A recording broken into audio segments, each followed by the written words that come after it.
तो कोरोना काल व्यापारी बेहाल। नमस्कार, लोकमंच न्यूज में आपका स्वागत है। मैं हूं आपके साथ सुरभि राजपूत। कोरोना महामारी में हजारों लोगों को अपने कामकाज से हाथ धोना पड़ गया। कोरोना की मार झेल रहे व्यापारियों की हालत कुछ ठीक नहीं है, जिसमें सरकार के आदेशों के अनुसार लॉकडाउन के दौरान दुकानों को बंद रखने के आदेश सरकार ने दिए, जिसके चलते व्यापारियों का हजारों का नुकसान भी हुआ है। प्रशासन दुकान खोलने वालों पर सख्त रवैया अपनाकर उन पर कार्रवाई भी कर रहा है, लेकिन सबके बावजूद कोरोना कर्फ्यू को एक बार फिर से तकरीबन राज्यों में बढ़ाया गया और उसको देखते हुए उम्मीद लगाई जा रही है कि हो सकता है उत्तराखंड में भी जो कोरोना कर्फ्यू 1 जून तक के लिए है, आगे भी ये बढ़ जाए। और बता दें आपको, व्यापारियों का साफ तौर पर कहना है क्योंकि उन्हें कोई राहत पैकेज नहीं दिया गया है, इस वजह से अगर कोरोना कर्फ्यू आगे बढ़ाया जाता है या फिर कोरोना कर्फ्यू बढ़े या ना बढ़े, 1 तारीख से वो अपनी दुकानों को खोलेंगे और कोरोना गाइडलाइन का उल्लंघन करेंगे, सरकार के आदेश को नहीं मानेंगे। कोरोना काल चल रहा है, इस वक्त पूरे देश में महामारी की मार पूरा देश झेल रहा है, लेकिन सबसे ज्यादा नुकसान अगर किसी को पहुंचा है तो वो है व्यापारी वर्ग, रोज कमाने खाने वाले लोग। कोरोना की वजह से व्यापारियों का काम धंधा चौपट हो चुका है। उत्तराखंड की अगर हम बात करें, उत्तराखंड के अंदर व्यापारी वर्ग को कोई राहत पैकेज नहीं दिया गया। शायद यही वजह है कि अब व्यापारी साफ तौर पर कह रहे हैं, क्योंकि कुछ समय से लगातार पूरे प्रदेश के अंदर कोरोना कर्फ्यू है। कोरोना कर्फ्यू की वजह से लोग अपने काम धंधे पे नहीं जा पा रहे हैं, जिसकी वजह से उन्हें हजारों का नुकसान पहुंचा है। उस पर चर्चा करने के लिए हमारे साथ मनोज द्विवेदी, नेता द्विवेदी बिष्ट, नेता बीजेपी, और अमित त्यागी, वरिष्ठ पत्रकार। आप तीनों का ही बहुत बहुत स्वागत है सर लोकमंच न्यूज में।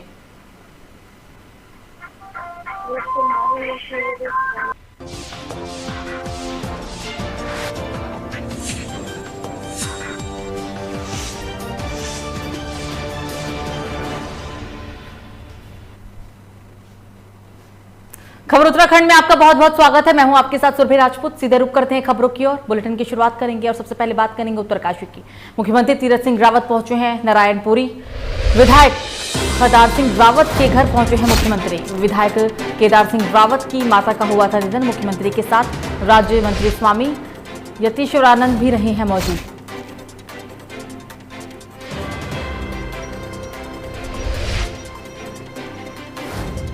मुख्यमंत्री तीरथ सिंह रावत का उत्तरकाशी दौरा है,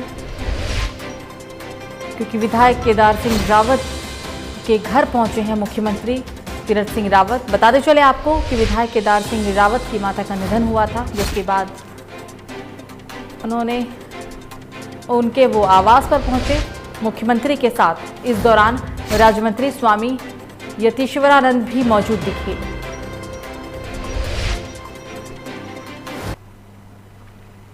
खबर भगवानपुर से, जहां सामुदायिक स्वास्थ्य केंद्र का निरीक्षण करने आए हरिद्वार सीडीओ सौरभ गहरवार अपने पद के नशे में बेहद चूर नजर आ रहे हैं। उन्होंने संविदा कर्मचारियों को हड़काते हुए उनसे साफ तौर पर कहा है कि यहां मैं आप लोगों की समस्या सुनने नहीं आया हूं, मुझे अपना काम है। इसी बीच मीडियाकर्मी को वीडियो बनाने से रोकते हुए उन्होंने कहा कि मुझे मेरा काम करने दो।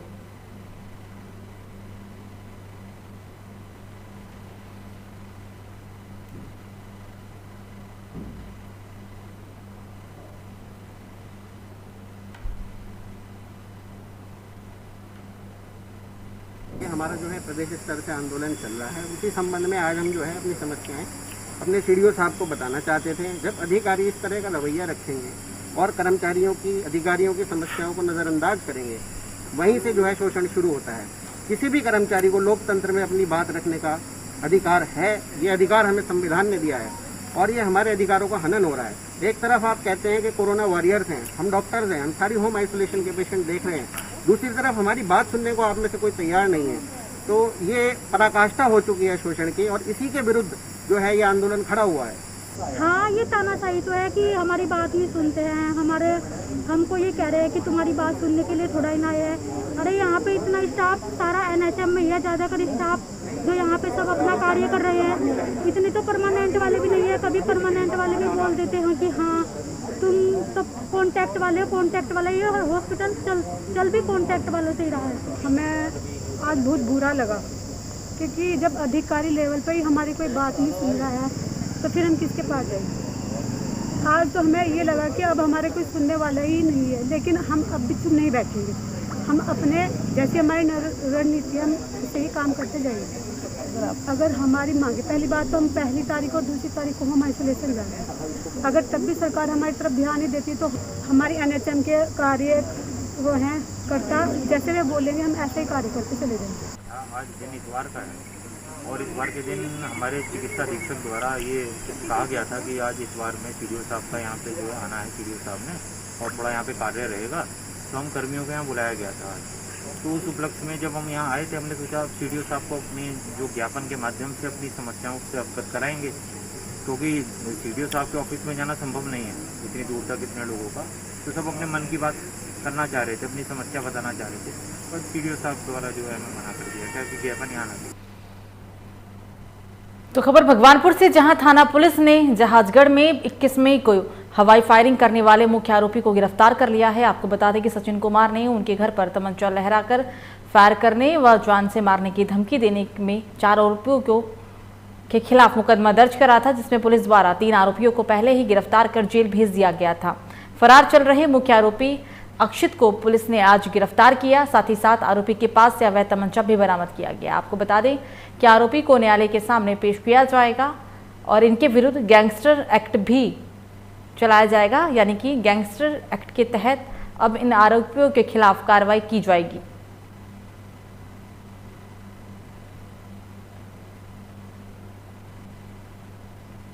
उत्तराखंड के भगवानपुर से बीते मामले में कार्रवाई करते हुए 21 मई को जो घटना हुई थी, उस दौरान 4 आरोपियों को पुलिस के द्वारा अब गिरफ्तार कर लिया गया है। हालांकि 3 आरोपी को पहले ही गिरफ्तार कर लिया गया था, लेकिन जो इसका मुख्य आरोपी था अक्षित, उसे आज गिरफ्तार किया गया।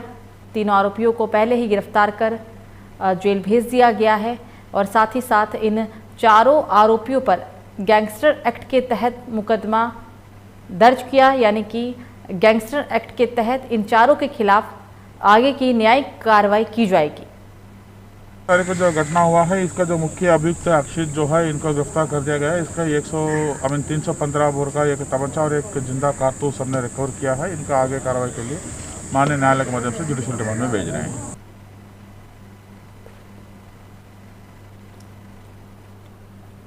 अगली खबर कुमनगरी यानी कि हरिद्वार से, जहां बीती रात में आए तेज आंधी तूफान ने हरिद्वार के देहात क्षेत्र में जमकर कहर बरपाया है और साथ ही आम लोगों की इसमें काफ़ी फसल भी खराब हो गई है। बिजली की लाइनों को भी काफ़ी नुकसान पहुंचा है। बताते चले कि क्षेत्र में इस बार आम की फसल भी काफ़ी बेहतर शुरुआत हुई थी, लेकिन आम मालिकों के चेहरे खिल गए थे। पेड़ आम की फसल से लदे हुए थे, वो आज खाली दिख रहे हैं। आप तस्वीरों में साफ तौर पर देख सकते हैं कि किस तरह से आम की फसल पेड़ों से झड़कर जमीन पर गिर गए हैं। आम मालिकों का कहना है कि लगभग 50% फसल तूफान से नष्ट हो गया। तो आए आंधी तूफान से उत्तराखंड में आंधी तूफान के कारण आम की फसल को काफ़ी नुकसान पहुंचा। 50% आम की फसल इस आंधी तूफान के चलते नष्ट हो गई।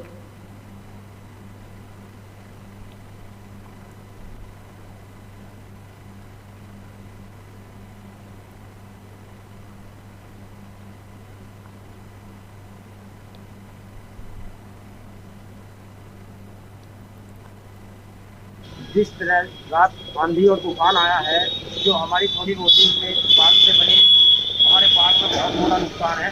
और बाढ़ में जितनी हमारी उम्मीद थी कि हमारा जो है, अब के हमें पहले ही कोरोना काल में हम बहुत सताए हुए हैं, और अब के जो हमारी उम्मीद लगी हुई थी बाढ़ से कि थोड़ा फल अब के ठीक ठाक था, वो रात आंधी ने सब तबाह कर दिया। हमें तो सड़क की याद।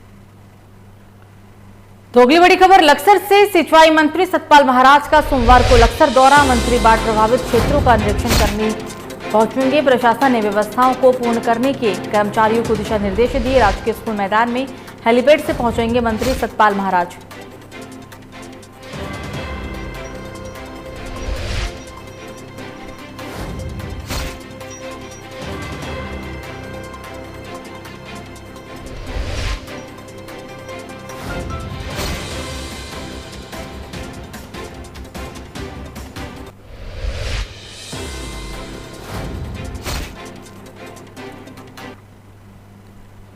खबर रामनगर से, जहां कोरोना महामारी के बढ़ते मामलों को लेकर प्रशासन की सख्ती दिखाई दे रही है। पुलिस ने बाहर से आने वाले लोगों के रैपिड टेस्ट किए हैं। लोगों की कोरोना पॉजिटिव मिलने पर उन्हें तुरंत हायर सेंटर के लिए भी रेफर किया गया है। उत्तराखंड के रामनगर में कोरोना को देखते हुए हालांकि संक्रमण की धीमी रफ्तार, लेकिन फिर भी महामारी को ध्यान में रखते हुए प्रशासन काफी सतर्क है। जो बाहर से लोग आ रहे हैं उन लोगों का रैपिड टेस्ट किया जा रहा है। जो लोग रैपिड टेस्ट के बाद कोरोना संक्रमित हो जाते हैं या फिर जिनका टेस्ट पॉजिटिव आता है उन्हें तुरंत हायर रेफर सेंटर भी भेज दिया जाता है। सर कुछ लोग जो है कोरोना महामारी को गंभीरता से नहीं ले रहे हैं और अब ऐसे घूम रहे हैं अनावश्यक। आपके द्वारा आज इस पर कार्रवाई की जा रही है, थोड़ा बताओ सर। ऐसे लोग जो इधर उधर घूम रहे हैं, चाहे वो अपने काम से घूम रहे हैं या बिना काम के घूम रहे हैं, हम लोगों ने यहाँ पे भवानीगंज में कैंप लगाया, पकड़ के हम उनके कोविड टेस्ट कराए जा रहे हैं। अगर कोई पॉजिटिव निकलता है तो उसको तुरंत कोविड केयर सेंटर भेजा जा रहा है। यहाँ से सर जो कोरोना की नियमावली का उल्लंघन करे क्या उनके खिलाफ भी कोई उनके खिलाफ फिर हम कोविड की जो गाइडलाइंस है उसके तहत कार्रवाई कर रहे हैं। खबर हल्द्वानी से, जहां बदहाल स्वास्थ्य व्यवस्था को लेकर नेता प्रतिपक्ष इंदिरा हृदयेश ने हल्द्वानी के बुद्ध पार्क में 1 दिवसीय उपवास किया। इस दौरान नेता प्रतिपक्ष इंदिरा हृदयेश ने सरकार पर जमकर निशाना साधते हुए कहा है कि कोरोना काल में सरकार प्रदेश के अंदर व्यवस्था बनाने में नाकाम साबित रही है। आम आदमी को खाने पीने से लेकर स्वास्थ्य से जुड़ी कोई भी चीजें खरीदने में महंगे दाम देने पड़ रहे थे। कालाबाजारी होने के चलते सभी चीजें महंगी हो गई, जिस पर सरकार का कोई भी नियंत्रण नहीं दिख रहा।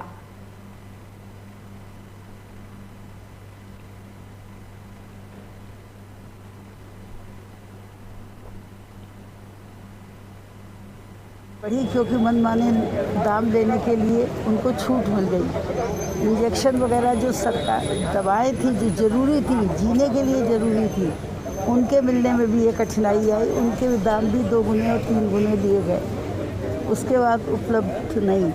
तो इस समय महामारी के समय में ब्लैक मार्केटिंग में फेल हुए, सामान उपलब्ध कराने में फेल हुए। Black fungus, yellow fungus, white fungus, ये सब हम लोग अखबार में पढ़ रहे हैं, आप भी पढ़ रहे हैं, हम भी पढ़ रहे हैं। तो यदि कोई व्यवस्था फेल होती है तो पूरी तरह से भारत सरकार और राज्य सरकार जिम्मेदारी होती हैं, और ये जनता को भी समझना है और हम सबको मिल के समझाना है। क्योंकि जनता की जिम्मेदारी, जब गद्दी तुम्हारे हाथ में है, कलम तुम्हारे हाथ में है, कानून तुम्हारे हाथ में है, तो उसका लाभ मिलना चाहिए सामर्थ्यवान आदमी। खबर काशीपुर से, जहां जनता की समस्याओं के समाधान के लिए नगर आयुक्त आकांक्षा वर्मा ने कहा है कि जनता की हर समस्या का समाधान किया जा रहा है, जिसमें कोरोना महामारी को गंभीरता से लेकर नगर निगम द्वारा लगातार क्षेत्रों में सैनिटाइजर का काम चल रहा है और लोगों से इस दौरान मास्क पहनने की भी अपील की जा रही है।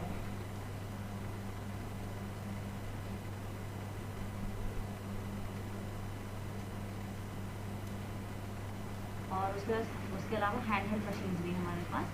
तो अगर हम उस एरिया को अभी तो बाकायदा कवर किया जा रहा है, मगर अगर कोशिश कर रहे हैं कि अगर एक और मशीन हमारे पास एक्स्ट्रा आ जाए और हम और स्पीडी तरीके से जो मार्केट के मेनली हमारे एरिया हैं जहाँ पे रेगुलर लोगों का आवागमन होता है वहाँ पे अच्छे से सैनिटाइज करवा सकें। उसके अलावा बारिश आने वाली है, उसके पहले भी हमारे नाली की सफाई का काम चल रहा है, तो उसको क्या कहते हैं कि बहुत अच्छे से मॉनिटरिंग की जा रही है, तो उसको भी बहुत स्पीडी तरीके से करवाने की। खबर हरिद्वार से, जहां मोदी सरकार के 7 साल पूरे होने पर सेवा सप्ताह के रूप में पूरे प्रदेश में कार्यक्रम का आयोजन किया जा रहा है। सेवा सप्ताह कार्यक्रम में लोगों को राशन किट बांटी गई और इस दौरान लोगों ने अपना रक्तदान भी किया।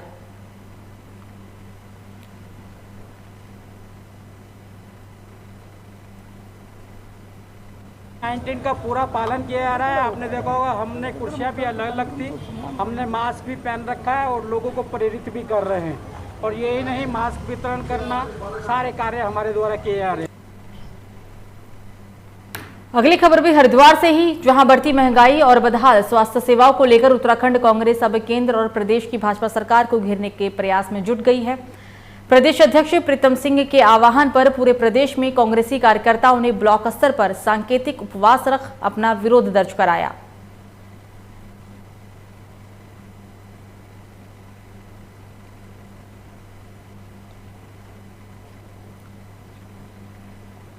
एक दिन का उपवास कांग्रेस कार्यकर्ताओं के द्वारा बढ़ती महंगाई को लेकर रखा गया है।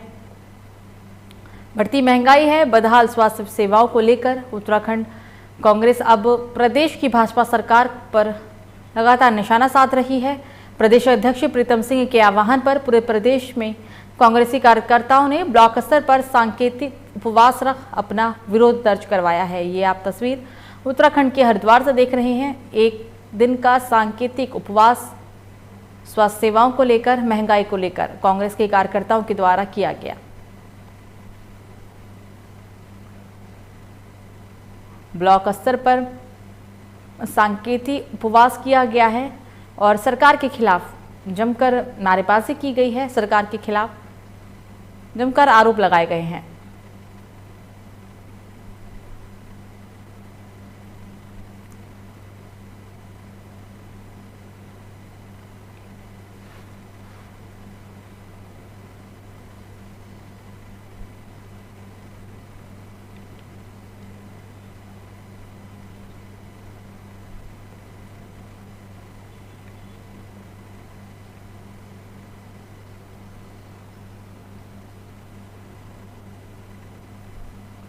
और इस खबर पर ज्यादा जानकारी के लिए हमारे साथ मनीष कागरान, स्टेट हेड उत्तराखंड से जुड़ गए हैं। कागरान, मनीष, एक दिन का सांकेतिक उपवास बढ़ती महंगाई को लेकर, स्वास्थ्य व्यवस्था की बदहाली को लेकर, क्या ये धरना प्रदर्शन खत्म हो चुका है या फिर अभी भी कार्यकर्ता प्रदर्शन कर रहे हैं? मनीष। हाँ बिल्कुल सुरभि, ये बता दें कि कांग्रेस ने जिस तरीके से महंगाई दिन प्रतिदिन बढ़ती जा रही है और कोरोना काल इस समय चल रहा है जिसमें लोगों का व्यापार सब बंद है और आर्थिक स्थिति सारी टूट गई है, उसको लेकर के कांग्रेस ने सांकेतिक एक धरना प्रदर्शन करा, जो कि एक बिल्कुल मौन रह करके उन्होंने करा और एक सरकार का इसके अंदर विरोध जारी करा कि जो सरकार है, सरकार की जो नीतियां हैं वो गलत है, जिसके कारण आज पूरे देशवासियों को जो आर्थिक स्थिति का संकट झेलना पड़ रहा है। आप देखेंगे जिस तरीके से चाहे भले पेट्रोल की कीमत हो या और कोई सामान है उसमें दिन प्रतिदिन बात करें वृद्धि होती जा रही है। यहाँ तक कि अगर हम रिफाइंड या इस तरह की ऑयल की बात करें उसमें भी दिन प्रतिदिन वृद्धि होती जा रही है। इसको लेकर के कांग्रेस का हल्ला बोल हुआ, जो कि मोदी सरकार को घेरने की कोशिश करी गई है। सुरभि। बिल्कुल मनीष, तमाम जानकारी के लिए आपका शुक्रिया। इसमें कहना है कि जब से कोरोना काल शुरू हुआ है उच्च स्तर पे है, हमारे प्रदेश के 70 सरकार घरों में दुबके बैठे हैं और जनता को मरने के लिए छोड़ दिया है। तमाम प्राइवेट अस्पतालों में लूट खसोट चल रही है, मनमार्जी रेट ले रहे हैं, बेड होने के बाद, वेंटिलेटर होने के बाद मना करते हैं, उसके बाद उनके दलाल उसे सौदेबाजी करते हैं। पूरे कार्यकाल में हम देख रहे हैं हमारे प्रदेश के अध्यक्ष प्रीतम सिंह जी ने तमाम वेंटिलेटर अस्पतालों को देने का काम किया। खबर में आगे बढ़ते हैं और अब बात करेंगे एक और खबर हरिद्वार से ही, जहां साइबर सेल की चपेट में आए पीड़ितों को साइबर सेल ने 90,000 की धनराशि वापस कराई है, जिसमें एक आमजन के ठगी का शिकार होने पर पुलिस ने कार्रवाई करते हुए पीड़ित को उसकी धनराशि वापस दी। खबर पर ज्यादा जानकारी के लिए एक बार फिर से हमारे स्टेट हेड मनीष कागरान जुड़ गए हैं। मनीष, 90,000 की राशि जिस व्यक्ति के साथ साइबर के द्वारा ठगी की गई थी, इस व्यक्ति को उसकी राशि वापस करा दी गई है। बड़ी कार्रवाई देखने को मिली है। मनीष, ज्यादा जानकारी बताएं। हाँ सुरभि, एक तो सबसे पहले जो साइबर जो क्राइम होता है ये एक इस तरह का क्राइम होता है जिसमें अधिक से अधिक लोग इसकी चपेट में आ जाते हैं, पर इसके अंदर जो रिकवरी है या लोगों का पैसा मिलने की संभावना बहुत कम हो जाती है। अगर कोई भी साइबर क्राइम में या किसी व्हाट्सएप में मैसेज के थ्रू या कोई ईमेल की मैसेज के थ्रू कोई लिंक शेयर कर लेता है या अपनी कोई ओटीपी शेयर कर देता है, उससे उनके अकाउंट में पैसे निकल जाते हैं। जिस तरीके से हमने देखा होगा जो IT में जिस तरीके से ऑफर दिए जाते हैं उसको ऑफर में लेकर के लोग अपनी जो पर्सनल जानकारियां वो शेयर कर देते हैं, इससे क्या हो जाता है उनके अकाउंट से पैसे निकल जाते हैं। तो इसके अंदर जो रिकवरी होती है, जो पीड़ित होते हैं उनके जो पैसे आने की संभावना बहुत कम हो जाती है। ये एक जो मामला है ये भी इस तरह का मामला था, शेयर मार्केट से जुड़ा हुआ मामला था, जिसमें पुलिस को बहुत बड़ी कामयाबी हुई, क्योंकि इसके अंदर बिल्कुल तेजी दिखाई पुलिस ने और तुरंत तेजी दिखाते हुए जिस व्यक्ति ने इस व्यक्ति के जो पैसे इसने उड़ाए थे उसका बिल्कुल अकाउंट को लॉक कर दिया गया और उसके अकाउंट को लॉक करने के बाद ये पीड़ित के पैसे जो 90,000 थे ये वापस दिलवाए। एक बड़ी कामयाबी है। अगर हम ऐसे इस तरीके से या पुलिस इसी तरीके से हर केस के अंदर अगर तेजी दिखाए या तत्परता दिखाए तो कहीं ना कहीं जो साइबर जो क्राइम है इस पर कहीं ना कहीं लगाम हो सकती है। सुरभि, ये एक बहुत बड़ी एक सफलता भी मानी जा रही है इस समय। मनीष, इस पूरे मामले में कोई गिरफ्तारी हुई है या फिर गिरफ्तारी की कोई संभावना? सुरभि, असल में जो जितने भी साइबर क्राइम होते हैं तो उसके अंदर ज्यादातर ये देखने को मिलता है कि या तो कोई क्राइम करने वाला किसी अदर स्टेट में या किसी अलग कंट्री के अंदर वो है। तो अधिकतर जो फोन आते हैं, जो लिंक होते हैं नेट के थ्रू, तो वो अदर कंट्री में या तो बैठे होते हैं या अदर स्टेट में है, तो कहीं ना कहीं गिरफ्तारी होने की संभावना ना के बराबर होती है। तो इसलिए जो साइबर क्राइम जो होता है ये एक ऐसा क्राइम है जिसमें जो पैसे जो ठगे जाते हैं उसके आने की संभावना ही बहुत कम होती है। तो ये एक बड़ा मामला है जिसमें पुलिस ने करीबन 90,000 रिकवरी करवा दी व्यक्ति की, एकदम तेजी दिखाते हुए, क्योंकि इसके अंदर तुरंत पैसे उड़ते चले जाएंगे और जो क्राइम है करने वाला है उसका कोई अता पता नहीं होता और कहीं भी कोई कार्रवाई सिर्फ एक नामजद के रूप में होती है। सुरभि, बिल्कुल मनीष, तमाम जानकारी के लिए आपका शुक्रिया। श्री यशपाल आए हैं, वो अभी धन्यवाद देने के लिए आए हैं, क्योंकि ये मई 25 तारीख को जो है एक धोखाधड़ी से जो है एक व्यक्ति शेयर ट्रेडिंग का नाम से इनसे जो है 90,000 रुपया जो है इनका बैंक अकाउंट से उनका खाते में चले गया था। तत्काल रूप से जो है उन्होंने हमारा साइबर सेल को अवगत कराया, तो फिर 3 दिन मेहनत से जो है आज ये सारे पैसा जो है सकुशल जो इनका अकाउंट में वापस लौट के आ गई है। तो ये धन्यवाद देने के लिए आए हैं। इससे जो है इनका पैसा जो है। तो एक और खबर हरिद्वार से ही, जहां शासन और प्रशासन की ओर से आने वाले श्रद्धालुओं साधु संतों के लिए जो तैयारियां की गई थी उस पर कुंभ मेला क्षेत्र, गौरीशंकर, बैरागी कैंप, मालवीय द्वीप सहित कई अन्य क्षेत्रों में कूड़ा निस्तारण के लिए डस्टबिन बनाए गए थे और जिन्हें कुंभ मेला समाप्ति के पश्चात नगर निगम के प्रांगण में लाकर इकट्ठा कर दिया गया। ये डस्टबिन आज नगर निगम के प्रांगण में धूल खाते हुए दिख रहे हैं, जिस पर लोग सवाल पूछ रहे हैं कि आखिर इतना पैसा लगाकर जिन डस्टबिन को बनाया गया था आज वो पैसा और मेहनत बेकार क्यों दिख रही है। एक बार फिर से हमारे स्टेट हेड मनीष जुड़े हैं फोन लाइन पे। मनीष, कुंभ मेले के दौरान हजारों रुपए खर्च कर डस्टबिन को खरीदा गया था, लेकिन अब ये जो डस्टबिन है वो किसी खुले में धूल खाते हुए दिख रहे हैं। इतना पैसा लगाया गया लेकिन इसका क्या नतीजा निकला? राजस्व को चूना? बिल्कुल सुरभि, बिल्कुल आपने बिल्कुल सही कहा है कि जिस तरीके से कुंभ में जो करोड़ों रुपए खर्च करे गए हैं और उसमें कुछ पैसा ये जो डस्टबिन है, जो जगह जगह डस्टबिन है, ये जैसे स्टेनलेस स्टील की डस्टबिन है और जो एक देखने में बड़ी सुंदर लगती है और काफी इसकी कॉस्ट भी है। तो ये जगह जगह लगाई गई थी, जैसे बैरागी कैंप हो गया या और बहुत सारे क्षेत्र हो गए, वहां पर लगाई गई थी। पर जिस तरीके से कैंप खाली होते चले गए, साधु संघ चले गए वहां पर, तो डस्टबिन को वहां से उखाड़ करके नगर निगम के अंदर ऐसी कूड़े की तरह वहां पर डाल दिया गया। एक सवाल है प्रशासन पे कि जिस पे करोड़ों रुपए खर्च करेगा, जनता का पैसा उस पर खर्च करा गया, वो आज वो करोड़ों रुपए की डस्टबिन ऐसी धूल खाक रही है, जबकि उस डस्टबिन को कोई ऐसी जगह उनको लगाना चाहिए था जिससे कि उनका यूज हो सके, उनका इस्तेमाल कर सके, जिससे कि वो जो डस्टबिन जिस उद्देश्य से लगाई गई थी, जैसे हरिद्वार में डस्टबिन हर जगह नहीं लगी हुई है, तो उसको कई हरिद्वार में कई जगह पे हम ये डस्टबिन जो प्रशासन है उसको प्लान कर सकता था, जिससे कि एक देखने में अच्छा भी लगता और जो लोग हैं वो जो कूड़ा है जो इधर उधर डल जाता है उसके अंदर भी डलता, पर ऐसा नहीं हुआ।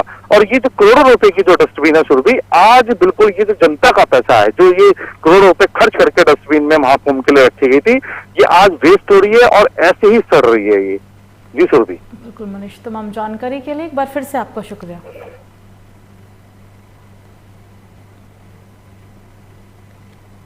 जो आप देखेंगे जितने भी हमारे ये डस्टबिन थे वो काफ़ी ऐसी जगह लगाए गए थे जहाँ टेम्प्रेरी स्ट्रक्चर्स बने हुए थे। बैरागी कैंप था, गौरी शंकर था, यहाँ टेम्प्रेरी कैंप्स लगे थे, कुछ हमारे अखाड़ों के लगे थे, कुछ हमारी खुद जो ऑर्गेनाइजेशंस आ रखी थी, चाहे पुलिस की हो या दूसरे विभागों की हो, उनके लिए डस्टबिन थे। उस एरिया से उनको निकालना ज़रूरी था क्योंकि वो जो एरिया है दैट इज़ इनहैबिटेड एरिया। अब उनको निकाल के हम उसे मेन सिटी में जो हमारा जहाँ फुटफॉल रहता है उधर हम प्लेसमेंट करेंगे उनका। अगली खबर कालाढूंगी से, जहां विधानसभा क्षेत्र में भारतीय जनता पार्टी के कार्यकर्ता क्षेत्र में लगातार सजग नजर आ रहे हैं। भाजपा द्वारा क्षेत्र में लगातार सैनिटाइजर का छिड़काव किया जा रहा है और साथ ही साथ वरिष्ठ भाजपा नेता मनोज पाठक के नेतृत्व में कालाढूंगी क्षेत्र के कई इलाकों में सैनिटाइज करवाया गया। इस दौरान भाजपा नेता मनोज पाठक खुद ही ट्रैक्टर से क्षेत्र के विभिन्न ग्रामीण इलाकों के घरों में सैनिटाइज का छिड़काव कराते हुए नजर आए और साथ ही साथ लोगों को, जरूरतमंद को राशन के साथ मास्क, सैनिटाइजर और साबुन भी बांटा गया। बता दें आपको कि मनोज पाठक ने लोगों से दूरी बनाए रखने की भी अपील की और साथ ही मनोज पाठक के इस कार्य को देखकर लोग सराहना भी करते हुए नजर आए।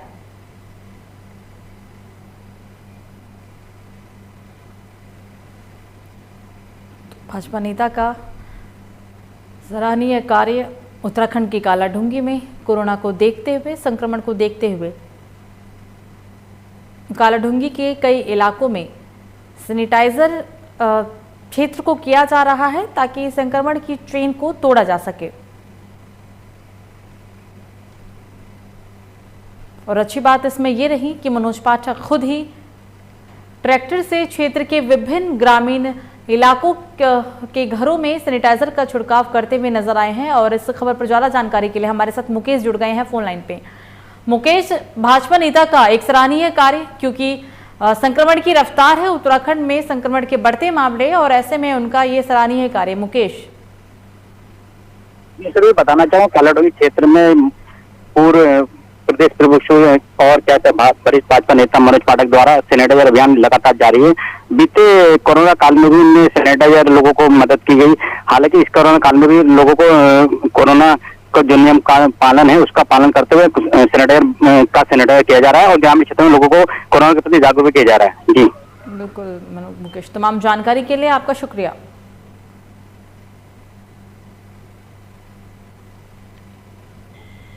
हमारे भाजपा के प्रदेश के यशस्वी अध्यक्ष श्रीमान मदन कौशिक जी के निर्देशन पर सेवा ही संगठन है कार्यक्रम को मुहूर्त रूप देने के लिए जिस तरह से हम लोग काम कर रहे थे, साथ ही आज सोल्जर्स एनक्लेव में मातृ शक्ति भी सैनिटाइजेशन के काम को करने के लिए उतरी है, बहुत ऊर्जा के साथ काम कर रही है और हम सब निश्चित कोरोना से विजय पाएंगे, ऐसा हमारा पूरा विश्वास है।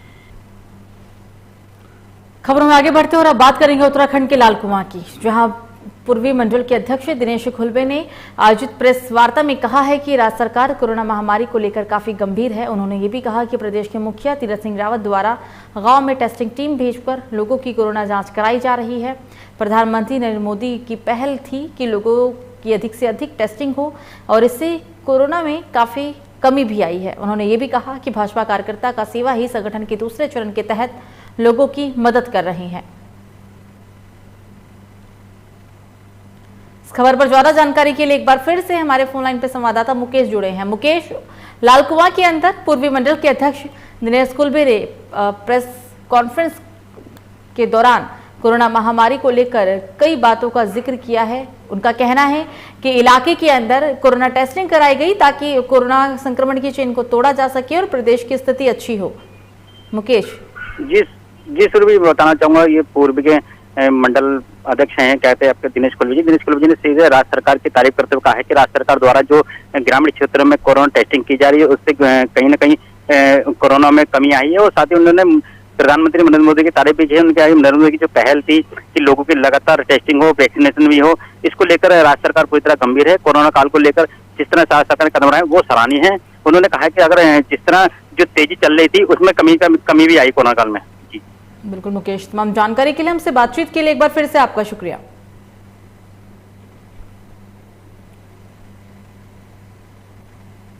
सबसे अच्छा काम तो इस राज्य के मुख्यमंत्री आदरणीय तीरथ सिंह रावत जी के द्वारा किया जा रहा है।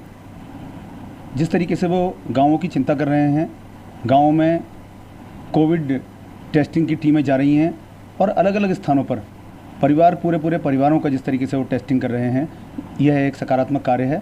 इससे कोरोना नियंत्रण में फ़र्क भी पड़ा है और मोदी जी का भी यही था कि टेस्टिंग बढ़ाई जाए और उस बात का पालन करते हुए इस राज्य में ये सरकार टेस्टिंग को निरंतर बढ़ा रही है, लोगों को सुविधाएं दे रही है, भोजन वालों को भोजन की व्यवस्थाएं कर रही है। सरकार के द्वारा दी हुई गाइडलाइनों का पालन करें, जो विशेषज्ञ चिकित्सा के क्षेत्र के विशेषज्ञों के द्वारा दी गाइडलाइनें उनका पालन करेंगे तो निश्चित रूप में कोरोना हारेगा और भारत जीतेगा। खबर रुड़की से, जहां एक व्यक्ति ने थाना पिरान कलियर में सूचना दी थी कि 2 अज्ञात व्यक्तियों उनसे 23,700 रुपये और एक मोबाइल फोन छीन लिया गया। साथ ही एक अन्य व्यक्ति ने 2 अज्ञात व्यक्तियों पर 3500 रुपये और मोबाइल लूटने का भी आरोप लगाया था, जिसपे पिरान कलियर थाने में मुकदमा पंजीकृत कर कार्रवाई शुरू कर दी गई थी। एसएसपी हरिद्वार ने आदेशानुसार पुलिस की अलग अलग टीमें बनाकर व सीसीटीवी फुटेज ट्रैक कर मुखबिर को सक्रिय किया और 2 लोगों को भी इस पूरे मामले में गिरफ्तार किया गया।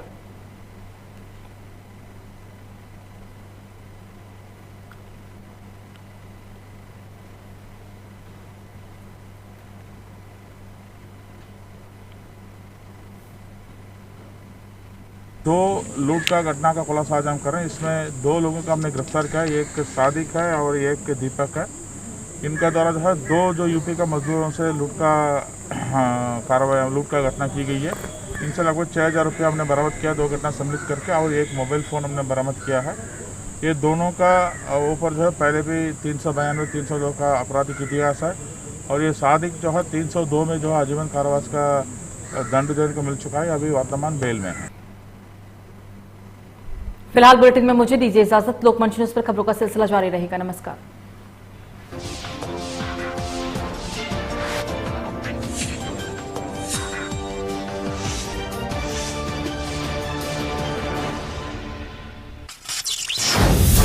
कहां गुम होने लगी है खबर? क्या दम तोड़ने लगा है आपका सरोकार? आपकी विचारधारा की मुहिम में खत्म हो रहा है मीडिया का अस्तित्व। हम किसी से समझौता करते नहीं, हम खबर दिखाते हैं बेबाक तरीके से। खबरों के सफर की नई शुरुआत सिर्फ लोकमंच पर।